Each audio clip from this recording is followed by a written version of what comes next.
So hello! On this channel we talk about independent spirituality and folk magic for free spirits. My name is Aster, and in today's video we are going to do something a little bit different with a Q&A. This is the very first Q&A of the channel, a little bit to celebrate that we have just achieved 700 subscribers. It's not a particular number, but I don't know, it kind of felt special for some reason, and I posted on the community tab of the channel a little photo asking for you guys, my dear subscribers, to send questions of something you would like to know. I didn't receive a lot of questions, but just enough for us to have a special conversation today. So without any further ado, let's dive right in. First question. Congrats on 700 subs. Thank you. Yes, let's aim for more. As a question, you've mentioned that when you started to read about witchcraft, you realized a lot of the spirituality is actually the same your mom taught you. LOL. Does your mom know you practice witchcraft? And if yes, what does she think about it? So yes, when I started getting witchcraft books and I started reading them, I noticed that I already knew many of the things written in those books, and it was kind of a realization moment that I noticed, oh, so that's what we've been doing. I didn't know that was called witchcraft. So my mother, she's basically like the last spiritual person that remained in the family from her generation. Everybody else, all her siblings became Protestants over time. Even her mom, my grandma, she became a Protestant. But my mother was the only person who continued to be superstitious, as she calls it. And my mother taught me how to use the phases of the moon, how to cleanse, how to smudge. She taught me how to use candles. She taught me how to do little spells, how to use magical baths. She taught me many foundations, I would say, but that was as far as she went and as far as she goes in her own unofficial practice. I think I can affirm with confidence that I am the first person in the family to really take up spirituality and study about it and try to learn about it, also independently. But yes, my mother does know that I practice. She knows about the books I have. She follows me on TikTok and she likes my posts even though she does not speak English. She's super supportive of what I'm doing, not only in my personal life as a practitioner, but also on the internet. I'm gonna share a secret. The other day I did a working at a cemetery, and yeah, she did know about it, and she gave me some instructions of what I should do and who I should talk to and how. Next question. Oh, congratulations! Thank you. Thank you. I'd love to hear more about your veganism journey, how you got started and why. Maybe how it relates to your craft. So a long time ago, in 2016, I came across this documentary that I believe is still available on YouTube. It's called Farm to Fridge. I found it on a blog and I watched it, and that night I could not sleep. I think it was the first time that I saw what animals really go through to become food on our plates. I ate everything until then, as everybody else does. I've had phases on and off, being vegetarian, being vegan, like for example when I lived in the Netherlands. And I have to admit that, in my opinion, it is very complicated to be vegan in France. Not because of not having products available, it's not because of that, it's the social aspect of it. They put butter and cheese literally on everything. When I first arrived, one day I went to the supermarket to get hummus. I arrived home to eat my hummus, and as I was eating it, I thought, interesting flavor. I wonder what ingredients are in it. And when I read the ingredients, I realized they've put cheese in hummus. Like, what the heck, France? Who the hell puts cheese in hummus? And it's not the kind of thing that you're gonna be looking for the ingredients list, because it's supposed to be made out of chickpea and sesame seeds and olive oil. You know, who puts cheese in hummus? For God's sake.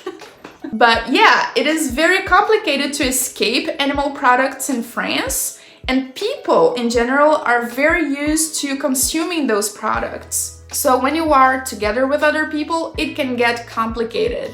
How it relates to my craft? Yes, there is a relation, I just remembered. You see, when you are out and about, reading witchcraft and magic books, you might come across some spells that will tell you to not eat meat the day you are going to perform that spell. Maybe you have seen that already. And why is that?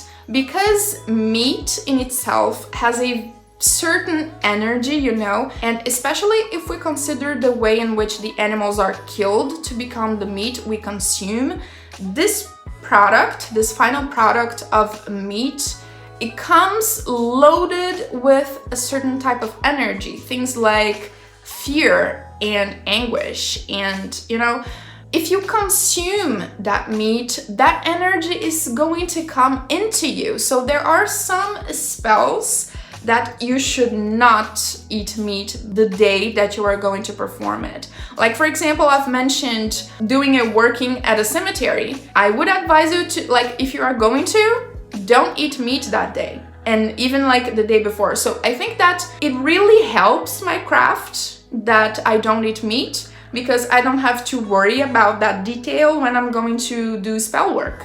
Next question. Do you have any practices related to health and the body?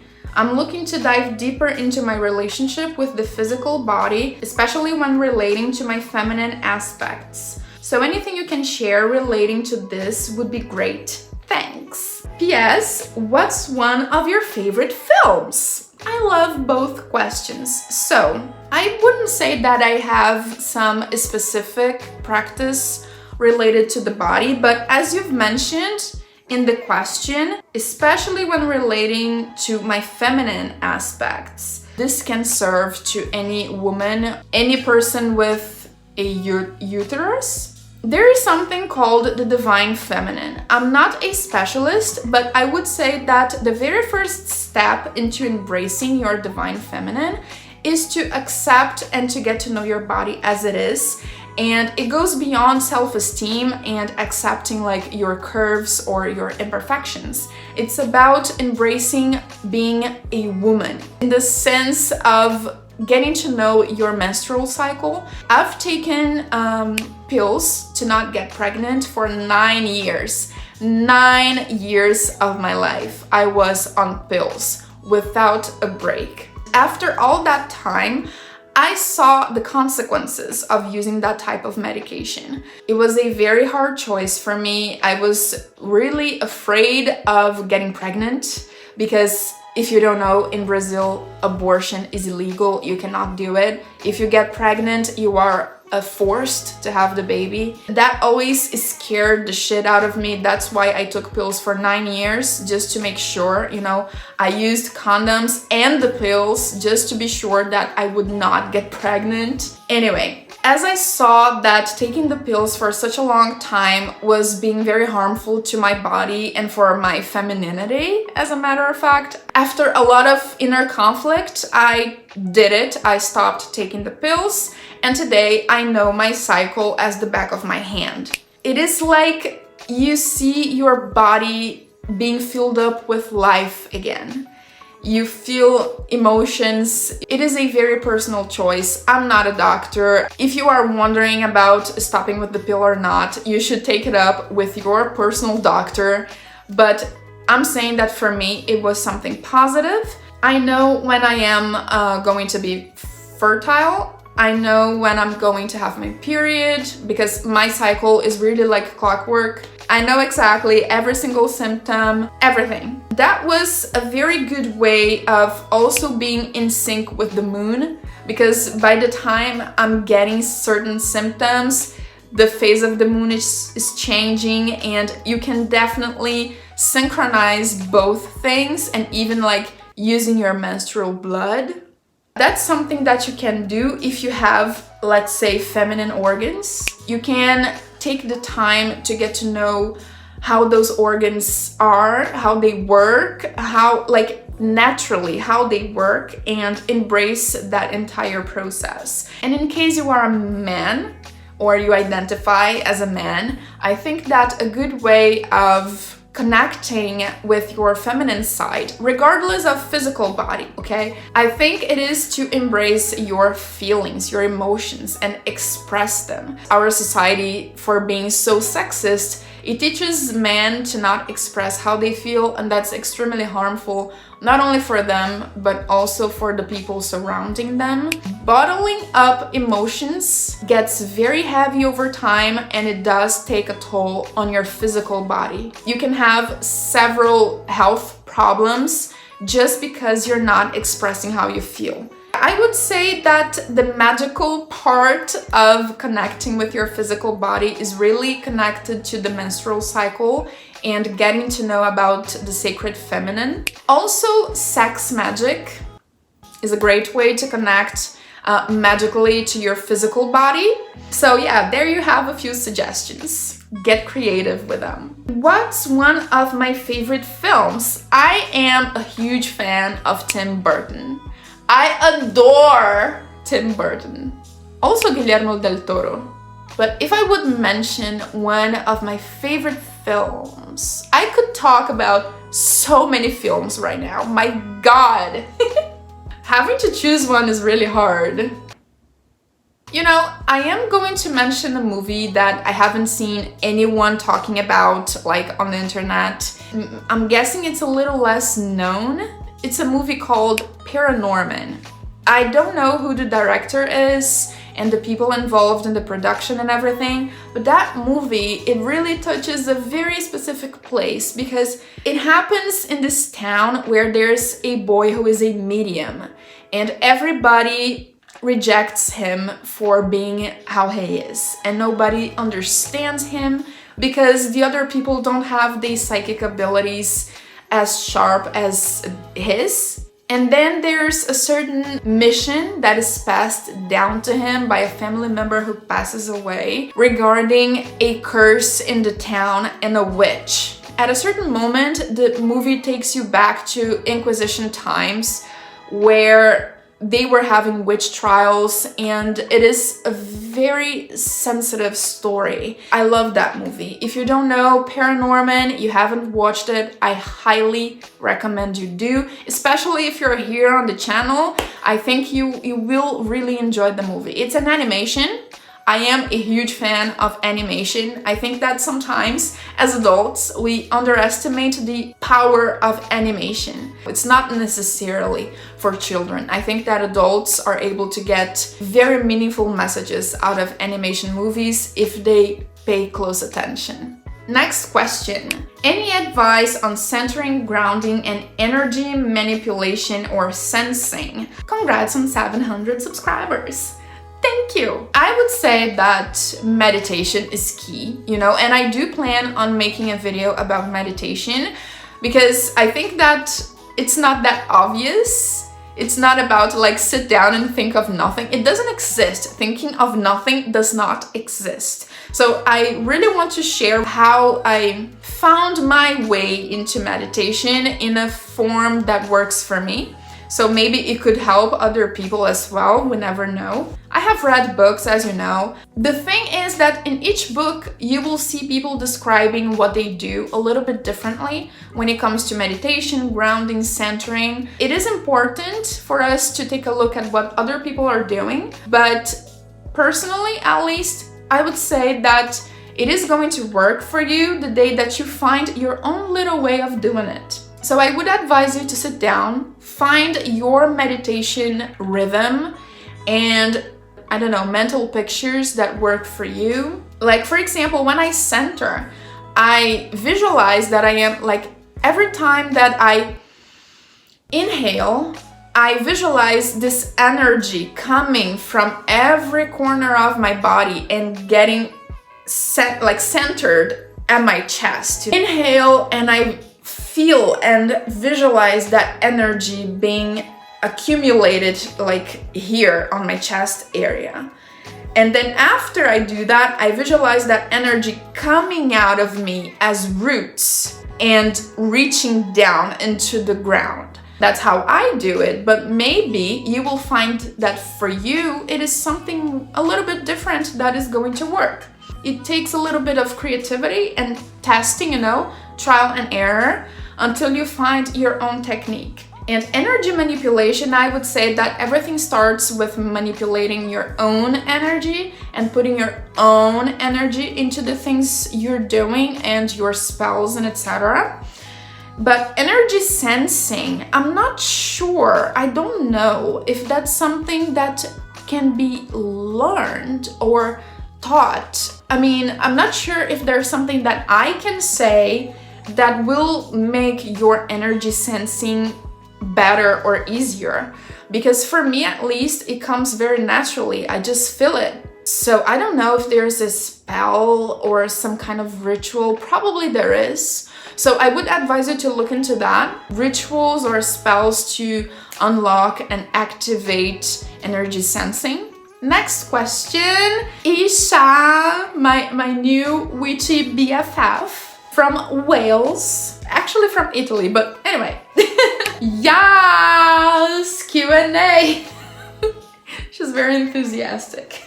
I would love to know more about your practice and rituals on Fridays. How different, if at all, is your practice in France from when you were still living in Brazil? Thank you so much for sharing your life and experience with us.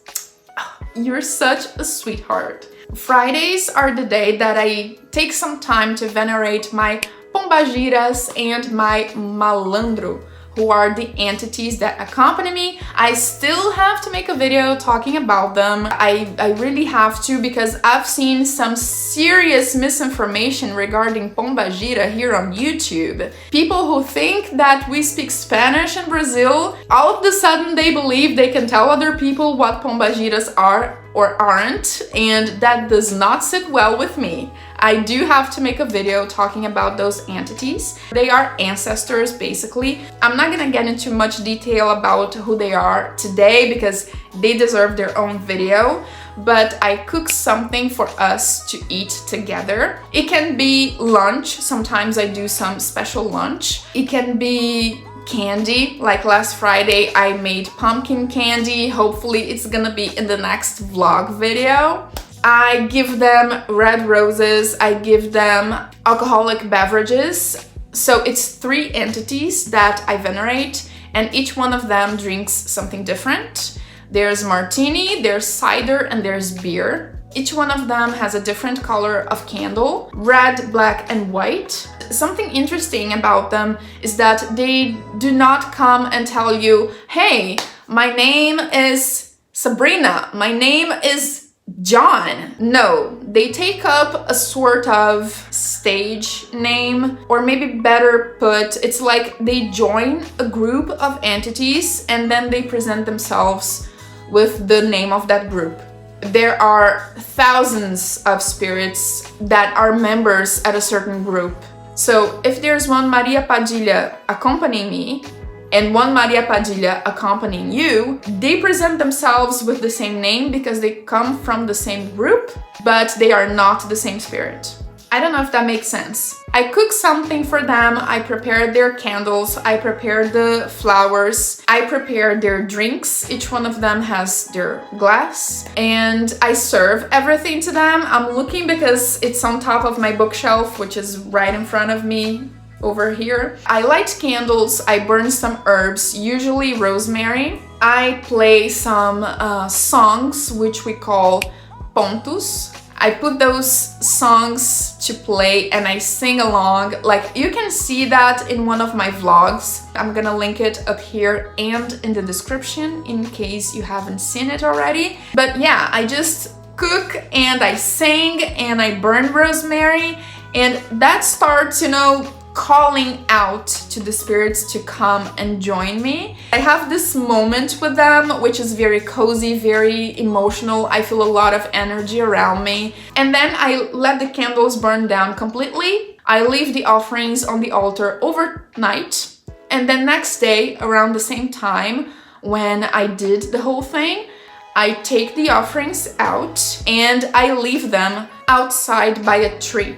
So it is important to take the food offerings and leave them in nature at the roots of a tree. So that's what I do basically. Of course, you must pay attention to not leave anything that will damage the environment. And that's usually not the case with food, you know, it's just going to be eaten by birdies and it will just melt away. And how is my practice different comparing what I did in Brazil and what I do here, like now that I'm living in France? I would say that coming abroad made my practice become much more intense. When I was in Brazil, I didn't consider myself a practitioner of any sort. It was something that I did every once in a blue moon. It was not something structured. It was not something that I was trying to learn about. It was just little things that we did.